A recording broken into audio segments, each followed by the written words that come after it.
주일학교를 가르치다 보면은 커리큘럼상 이 열왕기서를 2번 하게 됩니다. 저학년 때 한 번, 1, 2, 3학년 때 한 번, 그리고 고학년 때 한 번 하게 됩니다.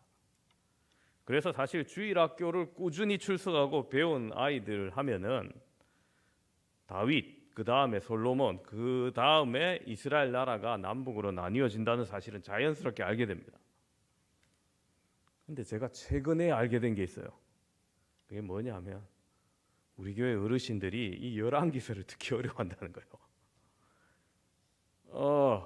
성지순례 가서 밤에 막 얘기하는데 이랑 열왕기서 얘기하면 내가 열왕기서를 설교하면 하나도 모르겠다는 거예요.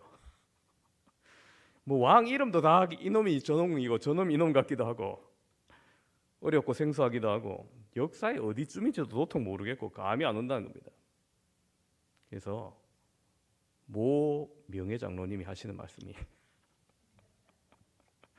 원로 목사님 때 안 배웠다는 거예요. 몰라요. 선생님이 가르쳐줬는데 학생이 기억을 못하는 거지. 아니면은 뭐 진짜 안 가르쳐줬는지 모르겠다. 원로 목사님 때 그거 안 배웠다는 거예요. 뭐 그럴 수도 있겠다 생각이 들었습니다. 아무튼 저는 이때까지 중직자 정도면 이 정도는 아시겠지 이렇게 생각을 했는데 모르시는 분이 계시구나. 뭐 물론 교사를 오래 하신 분은 당연히 아시겠지만은 제가 생각한 것보다 더 모르고 계셨구나 하는 걸 느꼈어요. 그래서 여러분 우리가 지금 수요 예배 때 계속 뭘 하고 있습니까? 하나님 나라에 대해서 배우고 있죠. 역사 순으로 지금 배우고 있는 겁니다. 그래서 이 시간 잠깐 벌써 우리 한 구약 절반 왔는데 여기까지 어떻게 왔나 잠깐만 살펴보면요. 하나님께서 이 땅을 창조하시고 가장 완벽한 하나님 나라를 창조하셨어요. 에덴 동산이죠. 그 뭐 아무것도 손댈 게 없어요. 완벽한 그 나라예요. 근데 거기에 인간의 죄로 말미암아 에덴 동산에서 인간이 멀어지고 계속해서 범죄하게 되죠. 첫 살인, 그것도 존속 살인, 가인의 범죄부터 시작해서 계속해서 인간들이 더욱더 타락하고 멸망해 갑니다. 하나님이 보시다 못해 세계를 멸망시키죠. 그게 첫 번째 멸망 노아 홍수입니다. 이후에 노아의 후손들도 마찬가지예요. 범죄 일변도로 가다가 타락하게 되고 하나님이 결국 못 참으시고 바벨탑 사건을 통해서 인간들을 흩으십니다. 언어를 혼잡하게 하시죠. 이후 오랜 세월이 지나서 하나님의 구원 계획을 사용하시기 위해서 한 사람을 택합니다. 바로 아브라함이죠. 아브라함을 택하고 그 후손들을 택하시는 거예요. 그래서 이삭, 야곱, 요셉으로 하여금 애굽에 정착하는 이 족장 시대 이야기가 창세기를 마무리하게 됩니다. 이게 아브라함의 후손들을 민족이 되는 과정 속에서 하나님의 섭리를 볼 수 있는 거죠. 창세기에서. 이후에 애굽에서 한 400년 정도 지나서 민족을 이룬 아브라함의 자손들이 히브리 민족이 이제 모세를 부르시고 그 백성을 탈출시키는 게 애굽 출애굽기죠. 그래서 단순히 하나님께서 노예를 탈출시켜서 그냥 해방하고 마음대로 살아라는 게 아니라 이 이제 숫자가 많아진 이 사람들을 하나님의 백성답게 교육을 시킵니다. 율법을 줘서 뭐 십계명을 주고 레위기를 주고 민수기를 두고 이런 율법을 통해서 교육을 시키고 실질적으로 또 광야 생활을 통해서 교육을 시킵니다. 그래서 애굽에서 나온 지 한 40년이 되었을 때 모세가 죽고 여호수아가 뒤를 이어 지도자가 되며 가나안 정복을 시작하죠. 그게 여호수아서입니다. 그렇죠? 여호수아의 지도로 가나안의 큰 민족들과의 큰 전투에서 이긴 후에 이스라엘 백성들이 가나안에 정착을 합니다. 그 다음 시대가 하나님께서 그들을 다스리시는데 직접 다스리시는데 사사, 즉 재판관을 세워서 다스리던 때가 사사시대, 사사기입니다. 사사시대가 한 300년에서 400년 사이 정도 됩니다. 그리고 이들이 하나님의 직접 통치인 사사를 통해서 하나님이 통치하실 때 율법을 잘 지키고 우상 숭배만 하지 않았으면요 또 완벽한 나라가 될 건데 이스라엘 백성들이 하나님이 이끄시는 그 젖과 꿀이 흐르는 가나안 땅에서 그 보호함과 인도하심을 받지 못하고 안타깝게도 가나안 문화에 동화되어서 가나안의 우상을 섬깁니다. 그리고 율법에서 떠납니다. 그에 대한 형벌로 하나님이 다른 민족의 지배를 미디안이나 블레셋이나 이런 다른 민족의 지배를 받게 하셔서 하나님의 징계를 받게 되는 내용이 사사기입니다.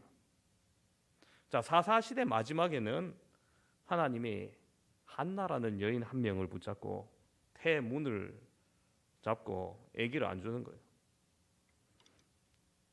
아기를 달라고 그렇게 통렬하게 기도하다가 응답된 게 바로 사무엘이죠.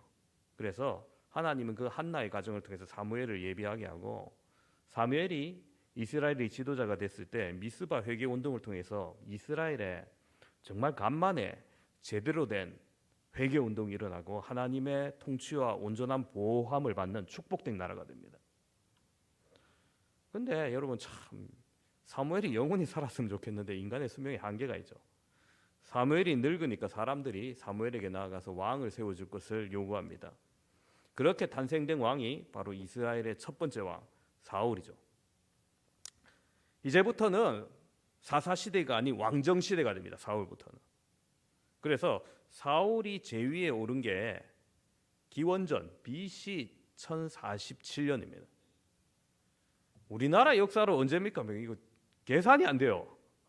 그냥 고조선 때쯤일 것이다, 이 정도밖에 안 돼요. 연도에 없거든요. 아니 삼국시대 그 전에 마한 변한 진한 이것도요 AD 돼서 우리나라에 생겼어요. 그러니까 이거 BC 47년이면 우리나라 고조선 말고는 제가 뭐라고 얘기할 게 아무것도 없어요. 아무튼 예수님이 오시고 난 다음에 AD가 되는데 그 훨씬 이전에 이제 이때까지 구원의 역사가 이루어진 겁니다. 그리고 그 사울 왕이 처음에는 참 멋진 왕이었는데 그가 점점 왕위를 차지하고 교만해지고 초심을 잃자 하나님께 순종하지 않습니다. 하나님께서 후회하시고 다시 다윗을 세우십니다. 그게 사무엘 상하서의 주된 내용이죠. 그렇게 하나님이 다윗을 통해서 새롭게 이스라엘을 하나님 나라로서 역사적으로 가장 강력한 나라로 세우시는 모습을 보입니다.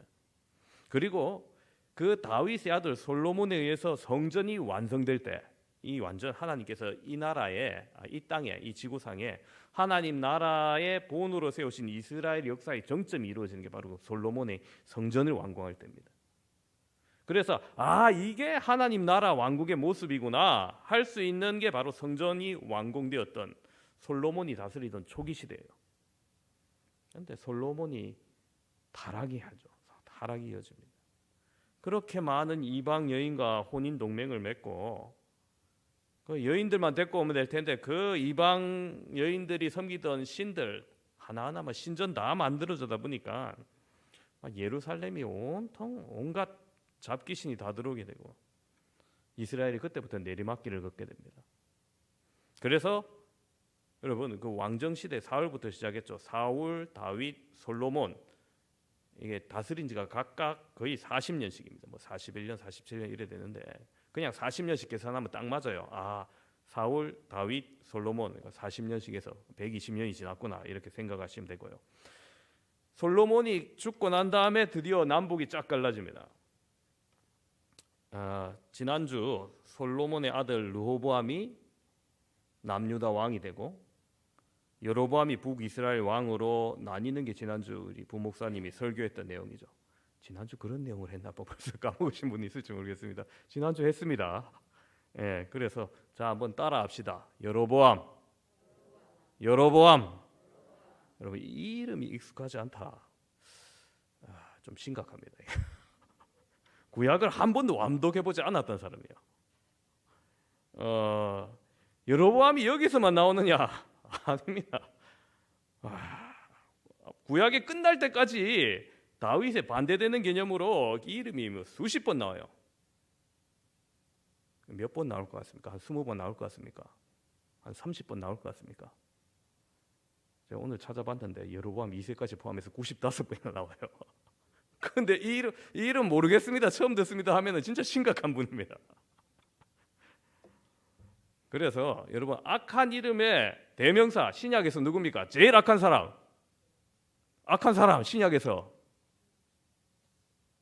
그것도 큰일 나네요. 가룟 유다 아니에요? 가룟 유다 그죠? 신약에서 가장 악한 사람의 이름 대명사 가룟유다 하면 구약에서 가장 악한 사람의 이름은 바로 여로보암이에요. 여로보암.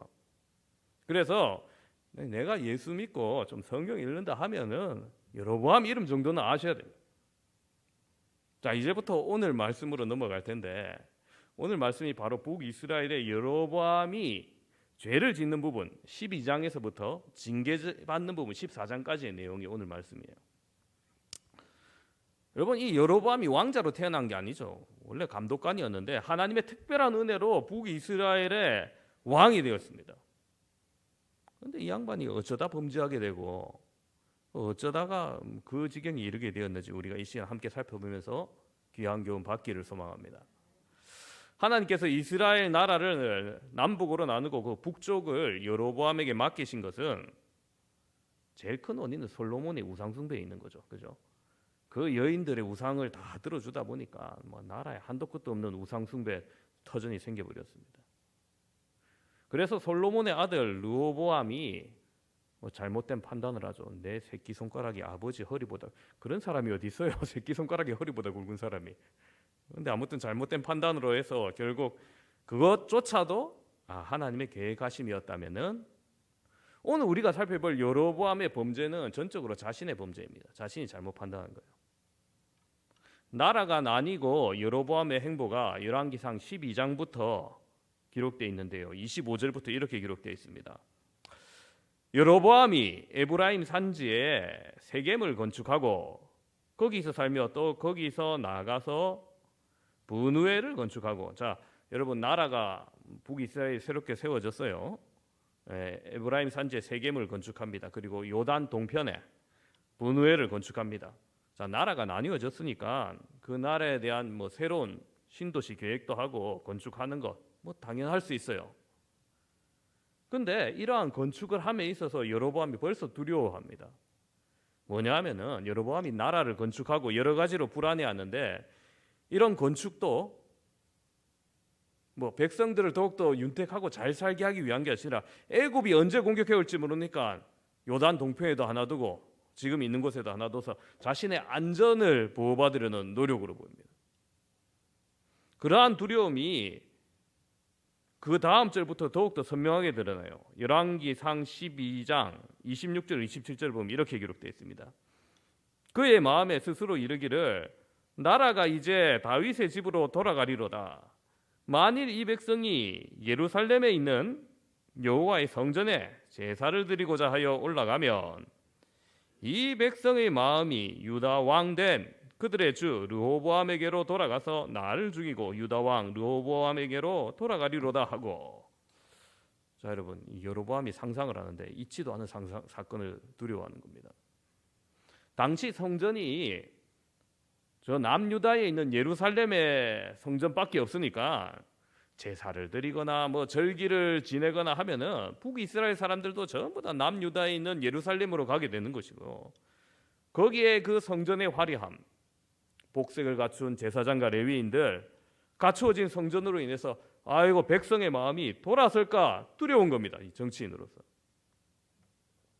여러분, 사람이 종교가 가진 힘을 두려워합니다. 특히 정치인들도 그래요. 그래서 선거만 되면은 이 양반이 절에 갔다가 그 다음 날에는 여기저기 갔다 왔다 하죠. 여로보암도 그랬던 거예요. 급기야 사람들이 자신을 죽이고 배신할 거라는 망상에 두려움에 빠지게 됩니다.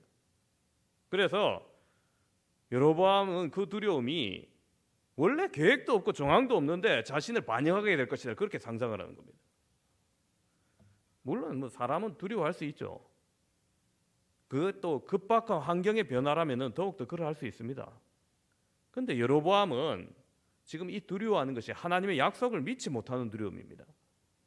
그가 처음부터 왕족도 아니고 하나님께서 그를 세우셨고 하나님께서 그에게 안전을 약속하셨어요. 이미 열왕기상 11장 38절을 보면 하나님이 여로보암에게 약속하신 내용이 있는데요. 이래요. 내가 만일 내가 명령한 모든 일에 순종하고 내 길로 행하며 내 눈에 합당한 일을 하며 내 종 다윗이 행함같이 내 율례와 명령을 지키면 내가 너와 함께 있어 내가 다윗을 위하여 세운 것 같이 너를 위하여 견고한 집을 세우고 이스라엘을 내게 주리라. 그렇습니다. 하나님이 그에게 견고한 집을 세우시겠다고 약속을 하셨단 말이에요. 그런데 이러한 약속을 잊어버린 건지 아니면 믿지 못하는 건지 그 마음속에 두려움이 가득했던 겁니다.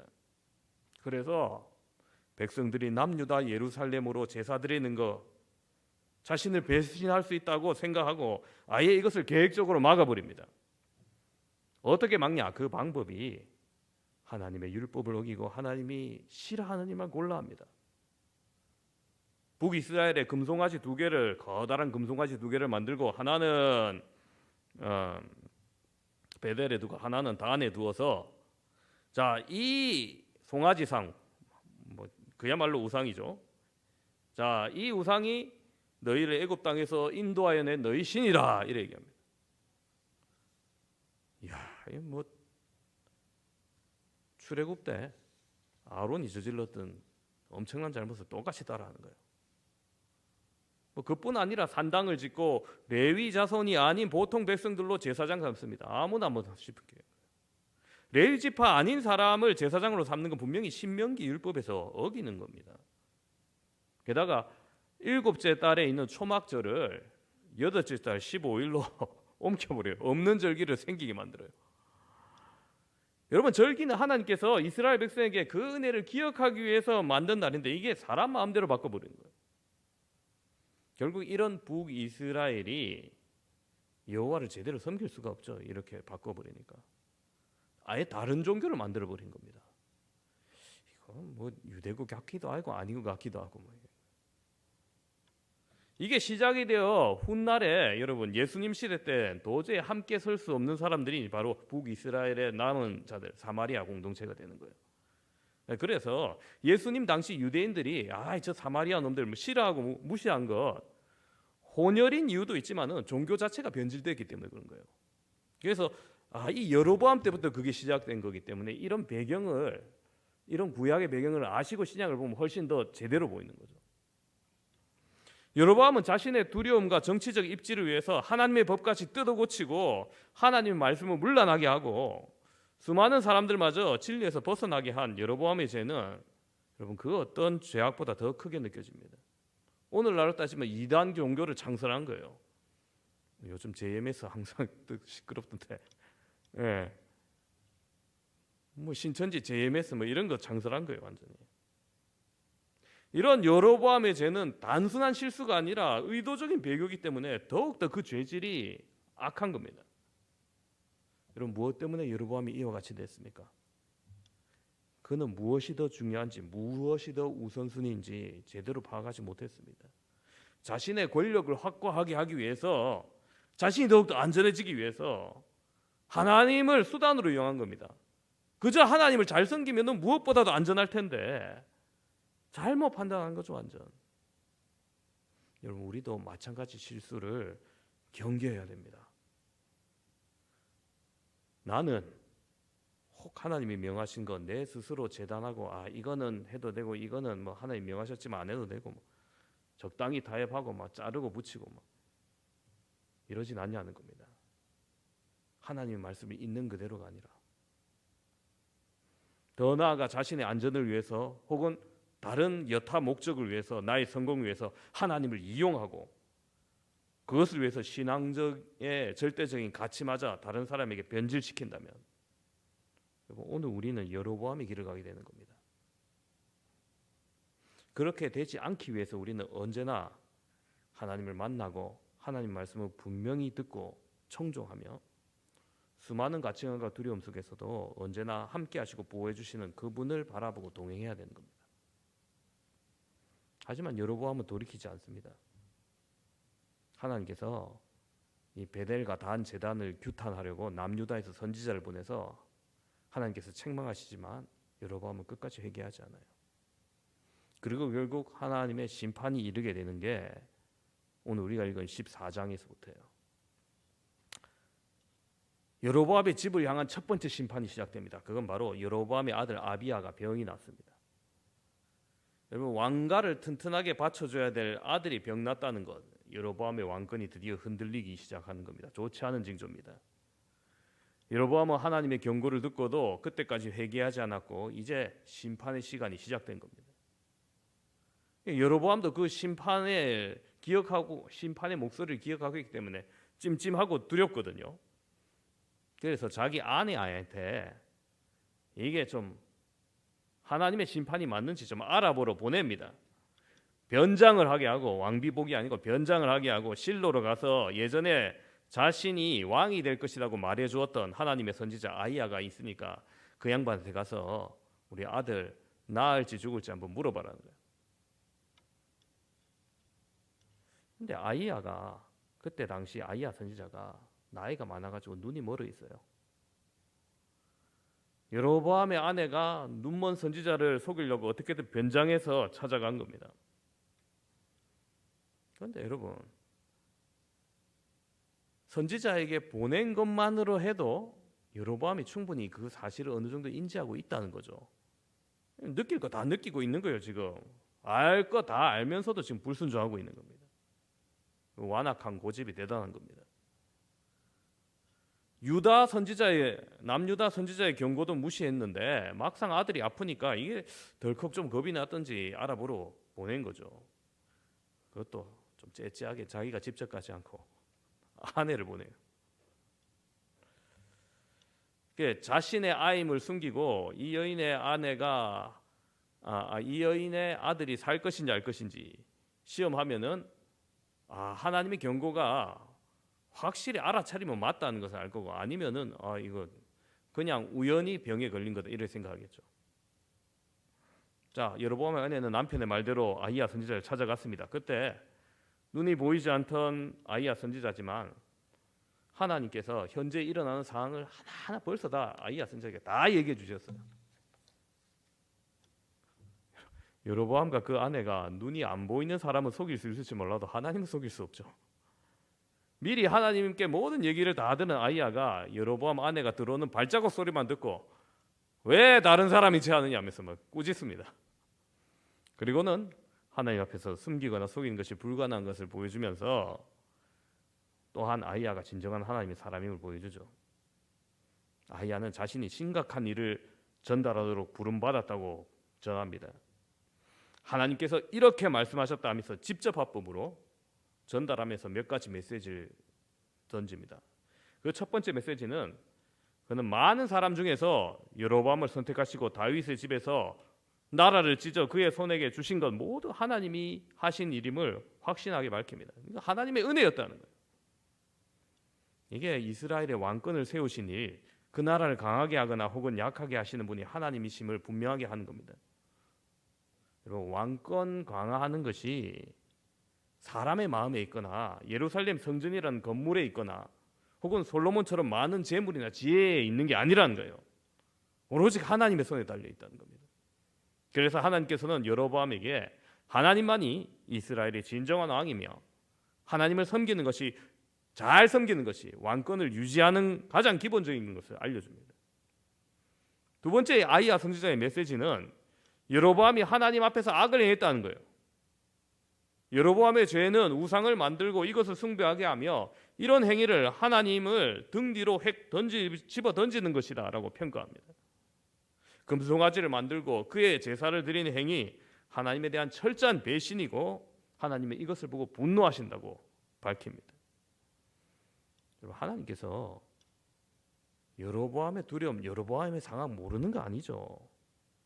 백성들이 예루살렘으로 드나들 거 이미 다 알고 계셨습니다. 다윗의 집에 대한 향수가 생길 수도 있다는 거 알고 계셨습니다. 하지만 하나님께서는 이런 상황이 전혀 문제가 되지 않습니다.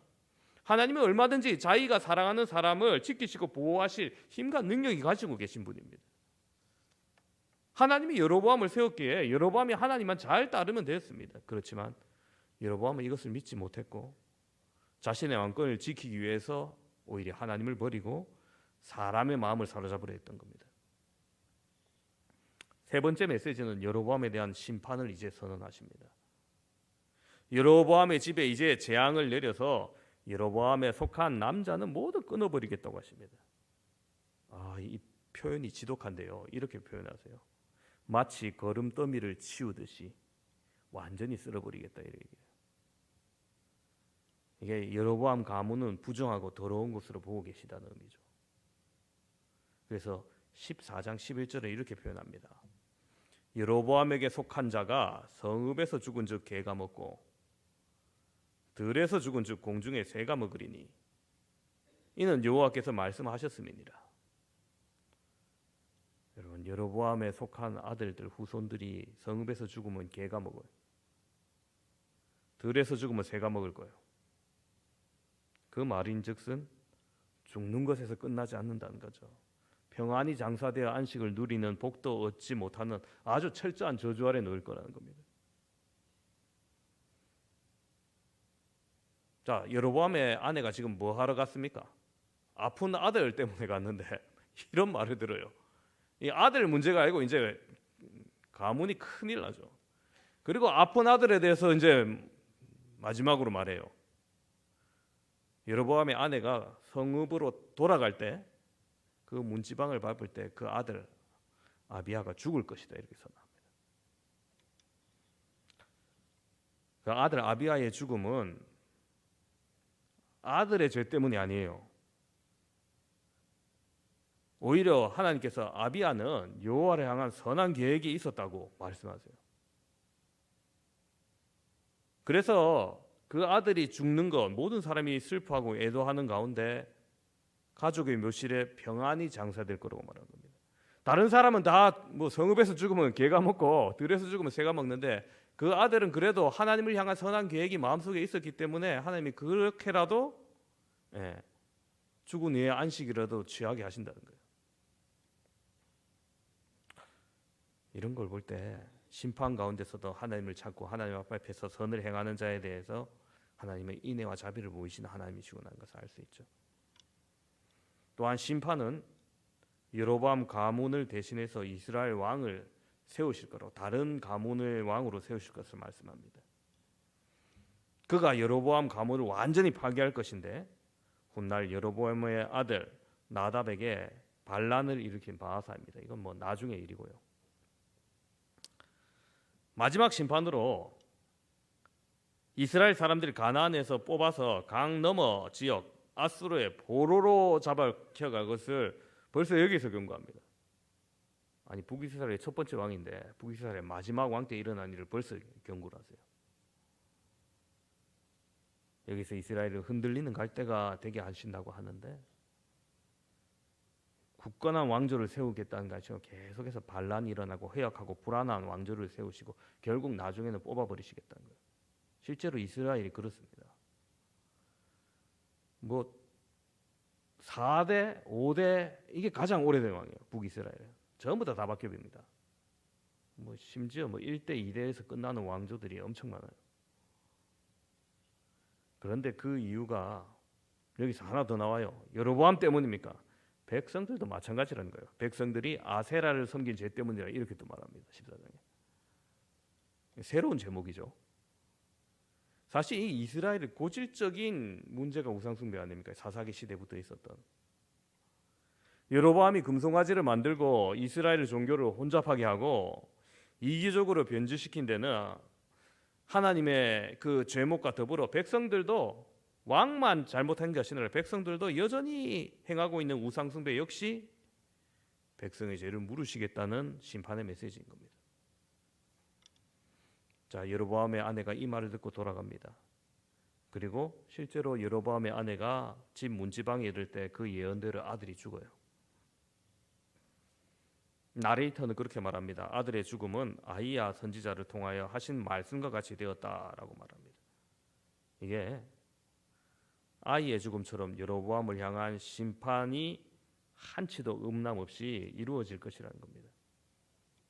자, 이렇게 심각하고 무서운 경고에도 불구하고 여로보암 회개하는 반응이 안 나옵니다. 그는 회개하지 아니했고 금송아를 없애지도 아니했고 그 마음이 굳어서 돌처럼 돌이킬 수 없는 지경에 이르렀습니다. 여러분, 오늘 우리는 이 여로보암의 죄악과 그에게 선포된 심판을 통해서 몇 가지 교훈을 생각해 볼 수 있습니다. 첫 번째로 여러분, 우리가 가면을 벗어야 돼요. 여로보암의 아내가 변장해서 눈먼 선지자를 어떻게든 속이려고 했죠. 여러분, 여로보암의 종교 정책 선지자들이 좋아하지 않을 것이다. 라고 짐작했기 때문입니다. 그래서 내 아이가 아닌 척하면서 한번 속여보려고 했던 겁니다. 가면을 쓴 거죠. 근데 하나님이 이 모든 것을 아시고 되려 호통치시게 만듭니다. 그럼 그래요. 사람은 혹 속일 수 있을지 몰라도 하나님의 눈은 속일 수 없습니다. 우리가 하나님을 속이려고 하나님 앞에서 가면을 쓰는 거, 그거 얼마나 어리석은 행위입니다. 사랑하는 성도 여러분, 오늘 우리가 하나님 앞에 가면 쓰려고 하는 것이 있다면 던져버리셔야 됩니다. 하나님 아버지 앞에서는 감출 수 있는 것이 없습니다. 그런데도 우리는 마치 인간이 인간을 속이려 하듯이 하나님 앞에서 가리고 감추고 변장하려 합니다. 모든 것을 다 아시는 하나님 앞에 우리가 내려놓지 못할 건 없는 거예요. 추악한 죄, 잘못된 열심, 마음의 꺼리낌, 여러분 주님 앞에 다 내려놓으시고 회개하시기 바랍니다. 회개하실 때 하나님께서 다 들어주시고 용납해 주십니다. 두 번째로 오늘 우리에게 주시는 교훈은 하나님을 버린 가문은 하나님께서 그 가문을 버리신다는 겁니다. 틀림없는 사실이에요. 하나님께로부터 세움받은 여로보암이지만 하나님을 배신해서 가진 우상 숭배로 하나님을 노엽게 하고 하나님을 등 뒤로 버린 여로보암은 하나님의 은혜가 그 집을 떠나게 됩니다. 그 집을 더럽고 역겨운 거름더미를 쓸어버리듯이 할 것이라고 하고 그 집의 남자의 시신을 개가 먹고 새가 먹게 함으로써 여로보암에 이어 왕위를 이을 사람이 없게 하시고 또 죽은 후에도 묘실에 묻히지 못하는 수치를 당하게 하실 거라는 겁니다. 맨 먼저 죽은 아들 아비야가 여로보암의 집에서 가장 축복되게 죽은 사람일 정도의 가문의 혹독한 심판을 당하게 됩니다. 여로보암과 함께 우상숭배에 참여한 이스라엘 백성들도 앞으로 흔들리는 갈대처럼 여러 열강들 사이에 불안한 나날을 보낼 거고 강 너머 아수르에게 결국에는 멸망당하여 붙잡혀가게 될 것을 경고합니다. 여러분 함께 예배드리는 사랑하는 성도 여러분, 하나님께서는 분명히 하나님을 귀히 여기는 자를 하나님도 귀히 여기시고 하나님을 사랑하는 자를 하나님이 또 사랑하십니다. 그렇게 우리가 할 수 있는 가장 값진 기도, 하나님을 사랑하는 것일 겁니다. 하나님, 우리가 더욱더 하나님을 사랑하게 하여 주시옵소서. 하나님을 가장 귀히 여김으로 하나님으로부터 큰 축복을 받아 누리는 저와 여러분 되시기를 주님의 이름으로 축원합니다.